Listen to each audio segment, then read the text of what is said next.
Government మారిన తర్వాత టీచర్లని బ్రహ్మ పోవాలి. ఇంకో గవర్నమెంట్ వచ్చింది, ఇంకో పేరు పెడతారు. ఇప్పుడు మన తల్లిదండ్రులు ఒకటే పేరు పెడతారు, కానీ ప్రభుత్వాలు నిత్యం మారుతూనే ఉంటారు. మన పుట్టినప్పుడు కవితనే పేరు ఉంటుంది. ప్రభుత్వాలు మారినప్పుడు మాత్రం ఎందరో టీచర్ కాదు, టీచర్ మార్చి ఇంకా ఆయన నచ్చిన పేరు ఎత్తుకుతున్నాడు రేవంత్ రెడ్డి. గుర్తు పెట్టుకోండి, మన పోరాటం తగ్గితే 6 గ్యారెంటీ.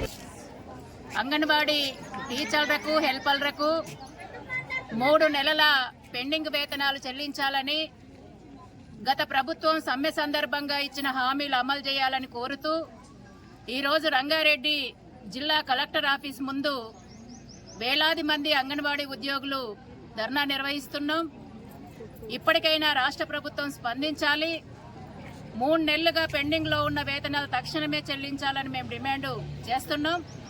ఇప్పటికే ఈ ప్రభుత్వం వచ్చిన తర్వాత మంత్రి సీతక్క గారికి వినతి పత్రం ఇచ్చాం, కమిషనర్ గారికి ఇచ్చాం, అట్లాగే ప్రిన్సిపల్ సెక్రటరీ గారికి ఇచ్చాం. మొన్ననే ప్రజా దర్బారాన్ని పెట్టారు, ప్రజావాణిలో కూడా నోడల్ ఆఫీసర్ గారికి వినతి పత్రం ఇచ్చాం. అయినా మా సమస్యల్ని పట్టించుకొని పరిష్కారం చేసే చిత్తశుద్ధిలో ఈ కాంగ్రెస్ ప్రభుత్వం కనిపించట్లేదు. అందుకే ఈరోజు మేము ధర్నా చేయడానికి కూడా ప్రభుత్వ నిర్లక్ష్యమే కారణం అనేసి ఈ సందర్భంగా మేము తెలియజేస్తున్నాం. మాకు గతంలో ప్రతి నెల 14వ తేదీన వేతనాలు వచ్చేటి మేము పోరాడి సాధించుకున్న హక్కు అది. ప్రతి నెల 14వ తేదీ వచ్చే జీతాలు ఈరోజు 3 నెలలైనా రాకపోతే ఏ విధంగా బతకాలి అనేసి ఈరోజు మేము కాంగ్రెస్ ప్రభుత్వాన్ని అడుగుతున్నాం.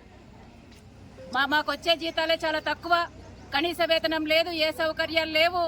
టీచర్లకేమో 13,650 వస్తున్నాయి, ఆయాలకేమో 7,800 వస్తున్నాయి.